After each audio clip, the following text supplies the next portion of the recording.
कैसे आप सब लोग, आशा करते हैं आप सब लोग जो सेफ है। आज के वीडियो में बात करने वाले 4G फोन लेना चाहिए 5G फोन लेना चाहिए। वैसे तो ये सवाल जो है काफी ज्यादा कॉमन है और 2021 में ये बहुत ज्यादा इंपॉर्टेंट है। अभी खैर देखा जाए तो कोई भी नया फोन लॉन्च जो हो रहा है ना वो 5G के साथ ही हो रहा है। ये सवाल जो है काफी ज्यादा बनता है और मुझे जो है बहुत लोगों ने पूछा गया है। इसका जो सवाल का जवाब मैं इस वीडियो में देने वाला हूँ।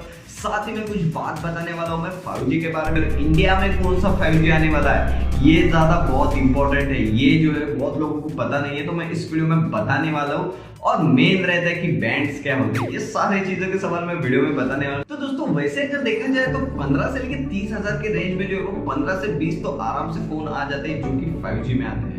लेकिन बहुत बड़ा सवाल ये है कि कौन सा फोन ले, और उसके पहले भी जो एक सवाल आता है कि एक्चुअली 5G क्या है, तो ये भी बताने वाला हूँ। तो सबसे पहले समझ लेते हैं कि 5G क्या है। 5G को समझने के लिए अगर हमें इंप्लीमेंट करना होगा 5G का, तो 5G को जो है वो दो चीजों की तरीके से इंप्लीमेंट कर सकते हैं।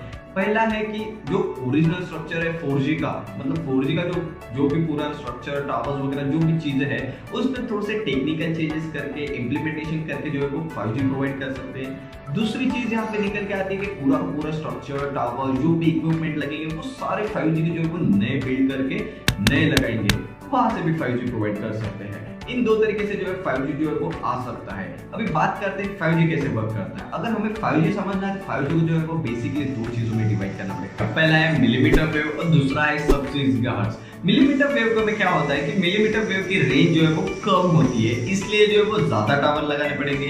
ज्यादा टावर लगाएंगे मतलब जो है खर्चा ज्यादा बढ़ेगा, इसलिए वो मिलीमीटर वेव जो है कॉस्टली है और इसीलिए जो है वो ज्यादा यूज नहीं होता है। मतलब कुछ जगह पे जहाँ पे स्पीड बहुत मायने रखती है और खर्चे करने के लिए कुछ प्रॉब्लम नहीं, वहां पे जो है मिलीमीटर वेव का जो है वो यूज किया जाता है। लेकिन सबसे गीगाहर्ट्ज में क्या होता है कि उसकी रेंज भी ज्यादा होती है, फास्ट टावर लगाने की भी जरूरत नहीं गिरेगी, इसी वजह से जो उसका खर्चा भी कम होता है। और सब 6 गीगाहर्ट्ज ज्यादातर जो है वो अवेलेबल होता है। मतलब इंडिया में भी जो कौन सा आने वाला है तो सब 6 गीगाहर्ट्ज आने वाला है इंडिया में भी। लेकिन अभी यहाँ पे न्यूज में और हर जगह पे ये बात चलती है कि 5G आने वाला है, कब तक आने वाला है। कोई लोग कहते हैं कि 2021 के एंड तक आएगा या फिर 22 के स्टार्ट तक आएगा।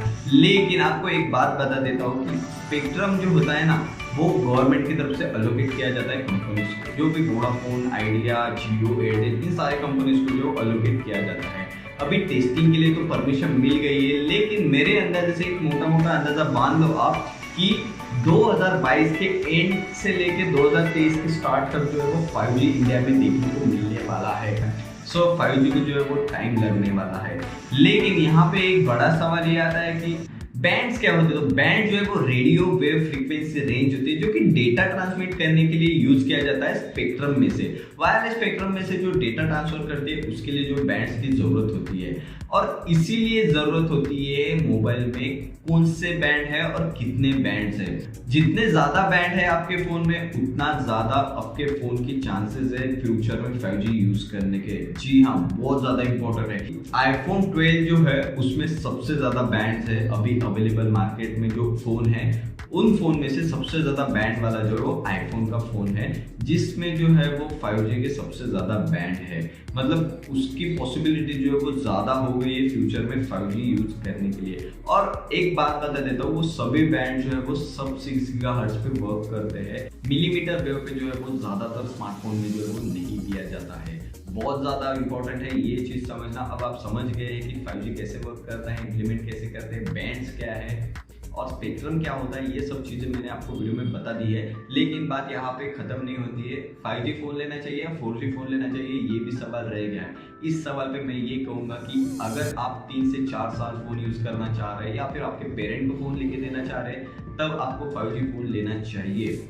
और अगर आप 5G फोन मतलब आप ऐसे यूजर है जो कि 1-1.5 साल में फोन यूज करके जो है वो चेंज कर दे, तो आपको उसकी जरूरत नहीं। अभी उस रेंज में 4G फोन काफी अच्छे स्पेसिफिकेशन आपको मिल सकता है। लेकिन यहाँ पे हैरानी की बात ये है कि अभी जो भी नया स्मार्टफोन निकाल रही है कंपनी, वो 5G को देख के ही निकाल रही है। मे बी हो सकता है कि कुछ टाइम बाद 5G फोन ही आए, 4G फोन आना।